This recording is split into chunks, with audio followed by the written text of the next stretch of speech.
안녕하세요. 보험 전문 기자 김승동 기자입니다. 안녕하십니까, 최혜원 변호사입니다. 남자들 같은 경우에 나이가 좀 들면은 전립선이 약해져서 발생하는 문제를 해결하기 위해서 전립선 결찰수술을 하기도 해요. 이 수술에 대해서 과거에는 보험사들이 보험금을 잘 줬는데 최근에 보험금을 좀 안 주고 있어서 문제가 되고 있다고 합니다. 요즘에 좀 특히 문제가 되고 있죠. 문의도 오고요. 일부 보험사에서는 안 주는 경우도 있고 네. 소송을 한다는 얘기도 있고 그렇습니다.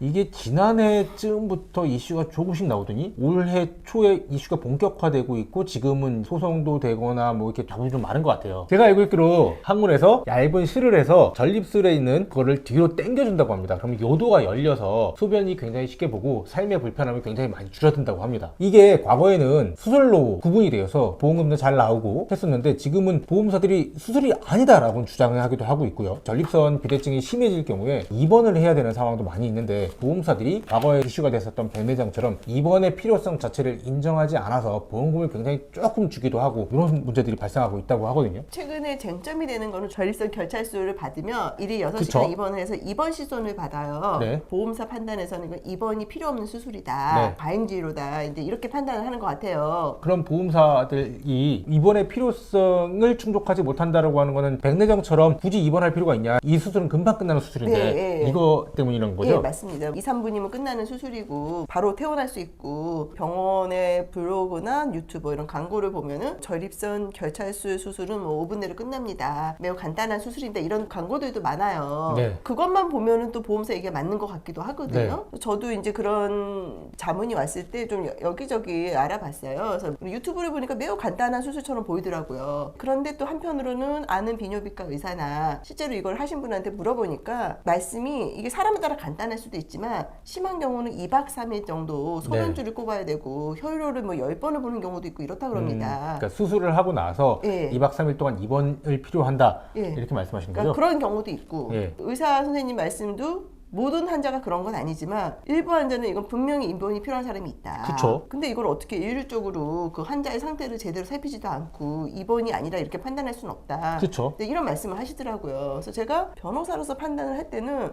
이거는 일률적으로 뭐 입원이 필요성이 있다 없다 이렇게 볼 건 아닌 것 같아요. 케이스 바이 케이스로 네. 환자마다 그러니까 네. 보험 가입자마다 네. 입원이 필요성이 있었냐 없었냐를 따져봐야 된다는 거죠. 그리고 이제 제가 파일을 좀 찾아봤어요. 네. 그랬더니 이게 없어요. 소송이 아직까지 한 번도 들어갔던 없고 적이 이게 문제가 안 됐던 거죠 지금까지는. 그쵸. 물론 이제 제가 파일을 100% 다 찾았냐면 그렇게까지는 말씀 못 드리지만 나름 열심히 찾았는데 이걸로 파일가 없더라고요. 그래서 아마 소송이 들어간 게 있으면 그게 최초 소송이 될 것 같아요. 지난해 말부터 이 전립선 결찰술에 대해서 조금씩 얘기가 나오기 시작했었고요. 올해 초에 조금 본격적으로 이슈가 되고 있는 것 같았고 대부분의 손해보험사들이 이 전립선 결찰술에 대해서 보험금을 좀 안 주는 쪽으로 움직인 것 같아요. 네. 그러니까 이제 아직까지는 소송에 대한 결과 판례가 없던 거 아닐까라는 생각이 드는데 저도 그렇게 예상을 하고요. 만약에 지금 소송이 들어온 경우가 있다면 대응을 좀 잘해야 될 것 같아요. 그분 혼자의 소송으로 끝나는 게 아니라 동일한 질환을 가진 모든 분한테 영향을 미치는데 대응을 잘 못해서 사실 패소 판결 받아서 판례가 나와버리면 네, 1심도 나오면 사실 되게 영향이 크거든요. 잘 대응을 하셨으면 좋겠습니다. 그런 분이 계시다면요. 그럼 어떻게 주장을 하거나 뭐 이렇게 되면은 좀 더 이제 소송에서 승소할 수 있는 가능성이 커질까요? 지금 이게 입원이냐 아니냐가 쟁점인데 네. 입원의 정의라는 거는 치료가 곤란해서 주치의의 뭐 집중적인 케어를 받아야 되는 게 입원이다 이렇게 나와 있어요. 네. 그러면 어떤 경우가 그런 건지를 본인들이 입증을 해야 돼 환자들이. 그렇죠. 본인이 왜 입원이 필요했는지를 주치의로 하여금 입증을 하는 그런 작업을 잘 하셔야 될 것 같아요. 그런데 지금 약간 곁다리로 얘기하면 백내장 관련된 말씀을 네. 드렸는데 최근에 대법원이 입원의 실질을 봐야 된다. 포괄수가제라고 하더라도 6시간이 안 됐더라도 그 전에는 전부 다 이제 입원으로 처리해서 입원 보험금을 시술해서 지급했는데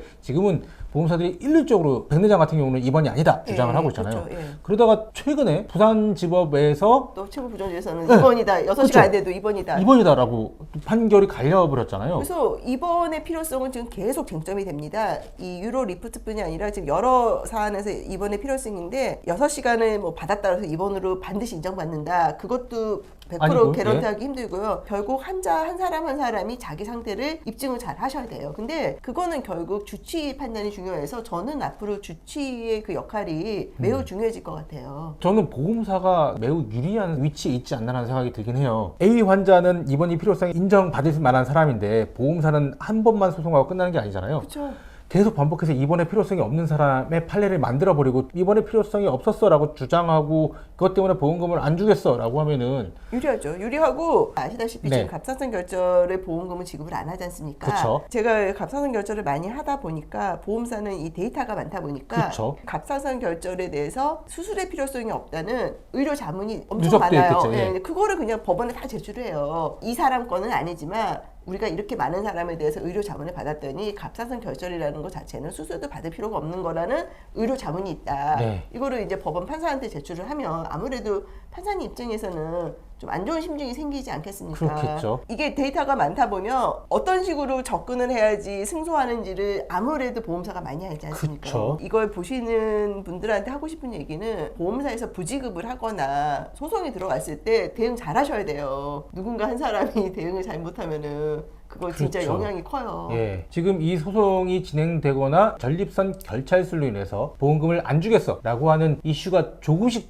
더 확대되고 있거든요. 그러다가 만약에 보험사가 승소하는 판결이 나오면 이제 본격화돼서 보험금을 주지 않겠어라고 주장할 거라고 예상이 됩니다. 이게 또 실손보험만 해당되는 얘기가 아니잖아요. 실손은 기본이고요. 또 수술보험금을 가입하신 분들이 있어요. 뭐 16대 질병 수술 뭐 해가지고 전립선 질환을 담보하는 보험들이 있습니다. 네, 수술보험금의 큰 거는 사실 몇백만 원 천만 원도 있습니다. 적지 않은 금액이 놓여져 있는 질환인데 보험사는 어떻게 하더라도 보험금을 덜 지급하기 위해 이렇게 표현하면 안 될 것 같은데 보험금을 제대로 지급하기 위해서 이런 이슈를 만들 텐데 보험 가입자 입장에서는 과거에는 받을 수 있었는데 왜 내가 이 수술을 받으니까 보험금을 안 주겠다고 주장하지에 대한 게 이해가 안 될 수가 많이 있을 것 같아요. 전립선 겨탈술을 받으신 분들이나 받을 거라고 예상하고 계신 분들은 수술을 받을 때 내용들을 좀 잘 살펴보시고 받으셨으면 좋겠습니다. 만약에 이 소송이 걸리거나 이 이슈가 있으면 어떻게 도움을 좀 받을 수 있을까요? 저한테 연락을 해주시면 제가 아는 범위에서 최대한 도움을 드리고요. 왜 이게 수술보험금 안 주는지는 지금 명확히 주장하는 걸 제가 아직 보지는 못했어요. 네. 근데 추측컨대 계속 수술에 대해서는 쟁점이 있지 않습니까? 네. 전통적으로 뭐 절제, 조작, 예. 절단, 조작 뭐 이런 거가 수술이라 물론 수술의 정의 조항이 있지만 그런 게 아닌 경우에는 지금 보험사에서 이거 수술 아니다 이런 게 많아요. 굉장히 많죠. 네, 근데 이것도 아마 그런 식으로 접근을 하는 것 같습니다. 이게 이렇게 뭐 절제도 아니고 예. 이렇게 수유를 묶는 거니까 그거는 쟁점이 충분히 될만 할 것 같아요. 제 생각에는 충분히 또 다퉈서 승산이 있다는 생각이 들거든요. 그러네요. 제가 생각해도 이거는 결국은 조작을 한 거라고 보여지는데요. 네, 저도 그런데 하여튼 뭐 제가 본 사례에서는 수술보험금은 안 주는데 왜 안 주는지는 얘기가 없어요. 전립술 결찰술 영상 보고 도움을 받으셨으면 좋겠습니다. 이상으로 마치도록 하겠습니다. 감사합니다. 감사합니다.